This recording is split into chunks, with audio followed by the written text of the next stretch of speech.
ప్రియమైన వాళ్ళారా, ప్రభువైన యేసుక్రీస్తు నామములో ఈ ఉదయకాల సమయాన మీ అందరికీ నాకు హృదయపూర్వక వందనాలు తెలుపుకుంటున్నాను. ఇప్పుడు మనము జఫ్నా అనేటువంటి ప్రాంతంలో శ్రీలంక ఉత్తర దిక్కులో మనము ఒక కోటలో ఉన్నాము. ఇది ఉరి తీసేటువంటి స్థలం. ఆ రోజుల్లో రాజుల కాలంలో మరణ ఖైదీల్ని ఉరి తీసేటువంటి స్థలం. ఇక్కడుండి నేను దేవునికి వాక్యాన్ని చెప్పాలని ఇష్టపడుతున్నాను. ఎలాగంటే ప్రియులారా, మనం కొన్నిసార్లు మరణానికి సమీపించినా కూడా మన దేవుడు మనల్ని విడిపించేటువంటి దేవుడు. షద్రక్ మేషక్ అబేద్నెగో గురించి మనం దానియేలు గ్రంథం 3వ అధ్యాయంలో మనం చదువుతున్నాం. వారు రాజు యొక్క ఆజ్ఞను అతిక్రమించారు కాబట్టి వారి కళ్ళకు కూడా ముందుగా కూడా మరణం కనిపిస్తుంది. అంటే అగ్ని అక్కడ ఉంది. ఆ అగ్ని ఏడింతలు అది ఎక్కువగా పెంచబడుతుంది. ఇప్పుడు రాజు మళ్ళీ చివరికి వస్తాక అవకాశం ఇస్తున్నాడు. వారు అంటున్నారు, మేము ఆరాధించేటువంటి మా దేవుడు మమ్మల్ని తప్పిస్తాడయ్యా అని చెప్పంటున్నారు. ప్రియమైన దేవుళ్ళారా, దేవునికి అప్పగించారు. వారు ఆ అగ్నిలో పడవేయబడ్డారు. అగ్నిలో పడవేసేంత వరకు దేవుడు అనుమతించాడు.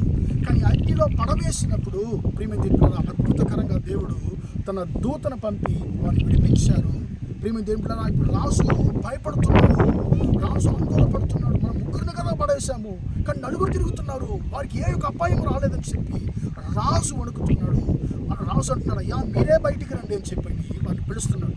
ప్రియమైన దేవుళ్ళారా, వారు బయటకు వచ్చినప్పుడు అగ్ని వారి మీద ఏ ప్రమాదాన్ని చూపించలేదు, తన బలాన్ని చూపించలేకపోయింది. కేవలం మరొక వస్త్రాలు కూడా కాలిపోలేదు. ప్రియమైన దేవుళ్ళారా, దేవుడు వారిని మరణాన్ని తప్పించాడు.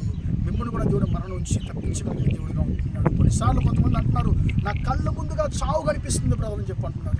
ఇప్పుడు ఎలాగైతే ఈ యొక్క అది కళ్ళు ముందుగా మనకు మరణం కనిపిస్తుందో అలాగా కొన్నిసార్లు నా చావు నా కళ్ళు ముందు కనిపిస్తున్నట్టుంది అని చెప్పి కొంతమంది అంటారు. మీ జీవితంలో కూడా మీకు చావు కళ్ళ ముందు కనిపిస్తుందా? మీరు ఆరాధించేటువంటి దేవుడు నేను తప్పించడానికి ఆయన సమర్థుడిగా ఉన్నాడు. షద్రక్ మేషక్ అబేద్నెగోను తప్పించాడు, నిన్ను కూడా తప్పిస్తాడు. ప్రార్థన చేద్దామా? ప్రేమగల మా తండ్రి, దయగల దేవా, ఇంతవరకు ఈ మాట్లాడిన తండ్రి, నీ బిడ్డలు మీరు దీవించండి, ఆశీర్వదించబడి మేము ఆరాధించేటువంటి మా దేవుడు మనం తప్పించునన్న మాట ప్రకారం తండ్రి, మీ బిడ్డలు ఎలాంటి పరిస్థితుల్లో ఉన్నా, చావు వారి కళ్ళు ముందున్నా కూడా తండ్రి మీరు వారు తప్పించగలిగిన దేవుడై ఉన్నారు. దాన్ని బట్టి స్తోత్రం తండ్రి. మీ బిడ్డలు ఎలాంటి ఇబ్బందుల్లో తండ్రి పరిస్థితుల్లో ఉన్నా కూడా తండ్రి మరణ ద్వారాలకు మీ బిడ్డలు సమీపించిన వారిని మీరు విడిపించగలిగిన దేవుడు తండ్రి. మీ బిడ్డలు విడిపించండి.